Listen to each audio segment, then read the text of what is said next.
협소주택이 수납 공간이 많이 필요하다고 제가 말씀을 드렸잖아요. 외부 쪽에 창고를 따로 만들어서 두시는 경우가 있더라고요. 그렇게 되면 조금 문제가 생길 수가 있는 게, 안녕하세요, 안엽서입니다. 오늘은 겨울철 공사에 대해서 한번 이야기를 해볼까 합니다. 요즘에는 목조 주택을 짓는 경우도 많은데, 한국의 건축 환경은 보통 콘크리트가 주를 이루죠. 콘크리트로 짓는 시공사들은 기술적으로 상향 평준화가 돼 있는데, 목조로 짓는 시공사 같은 경우는 잘하는 곳이 드물다고 하더라고요. 그래서 이제 대부분이 콘크리트 주택을 이제 짓기 마련인데, 이제 콘크리트로 짓게 되면은 겨울철 공사가 날씨가 영하로 떨어지면은 그 콘크리트 이제 시멘트를 배합을 하는 과정에서, 콘크리트라는 게 물, 시멘트, 모래, 철근을 뼈대로 배합을 하는데, 양생하는 과정에서 날씨가 영하로 돼 있으면은 콘크리트 강도가 떨어질 수가 있어요. 공사하는 인부들께서도 협소주택 같은 경우는 위로 올리는 것이기 때문에 뭐 3층 공사, 4층 공사하다가 그 부분이 뭐 미끄러워서 사고가 날 수도 있고, 그래서 겨울 공사는 대부분이 피하기 마련이죠.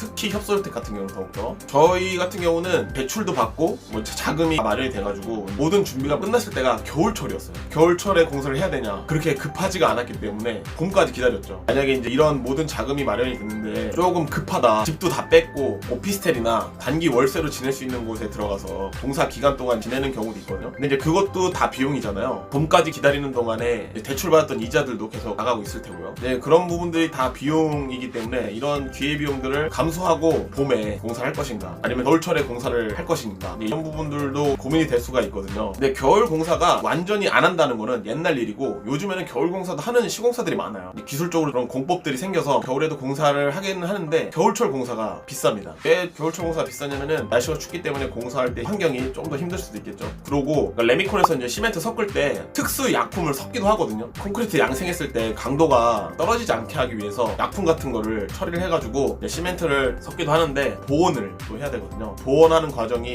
천막을 씌운다든지 뭐 비닐을 덮는다든지 온풍기를 안에다가 튼다든지 이런 식의 보온을 해줘야 되는 경우가 생길 수 있기 때문에 비용이 더 발생을 하게 됩니다. 목조로 계획하시는 분들은 겨울에도 뭐 가능하고, 비 오는 날도 공사가 뭐 진행된다고 하더라고요. 목조 공사 같은 경우도 겨울철은 좀 더 비싸다고 하더라고요. 이전 시간에 이야기했던 저희 집 마감재가 스타코인데, 스타코도 공정 과정에서 얼수가 있거든요. 매단열을 하고 이제 시멘트를 바르는데, 이게 또 이제 얼수가 있기 때문에 여러 가지로 힘들죠. 협소주택이 수납 공간이 많이 필요하다고 제가 말씀을 드렸잖아요. 외부 쪽에 창고를 따로 만들어서 두시는 경우가 있더라고요. 그렇게 되면은 조금 문제가 생길 수가 있는 게, 그냥 보일러실이나 그 외부 쪽에다가 둔다면은 조심하셔야 됩니다. 그 외부에 있는 창고들은 대부분 난방을 안 해놓기 때문에 겨울철에 보일러가 얼어버릴 수가 있어요. 보일러라는 게 물이 지나다니는 라인이 있기 때문에 그곳이 얼어버리면은 안 되겠죠. 그래서 상당한 관리가 필요하기 때문에 외부에다가 보일러실을 두는 거는 안 좋은 것 같아요. 그래서 아파트처럼 상온에 둘 수 있게끔 내부에, 집 내부에 보일러실을 두는 게 좋을 것 같습니다. 그리고 제가 이제 자주 찾아갔던 협소주택에는 수전을 밖에다가, 마당에다가 빼놨더라고요. 마당을 청소하기 위해서 빼놓으신 것 같은데, 겨울철이 되면은 그 수전이 동파될 가능성이 있거든요. 밖에다 꺼내놓으면은. 옛날 단독주택 같은 경우는 수전이 밖에 나와 있어서 동파되는 것을 방지하기 위해서 그 추운데 밖에 나와가지고 동파되지 않게 뾱뾱이로 싸고 뭐 수건으로 싸고 뭐 그런 식으로 관리를 하게 되는 경우가 생기는데, 이런 수전 같은 경우도 보일러처럼 상온에 둘 수 있는 내부에 있는 게 좋을 것 같아요. 저희 같은 경우는 현관문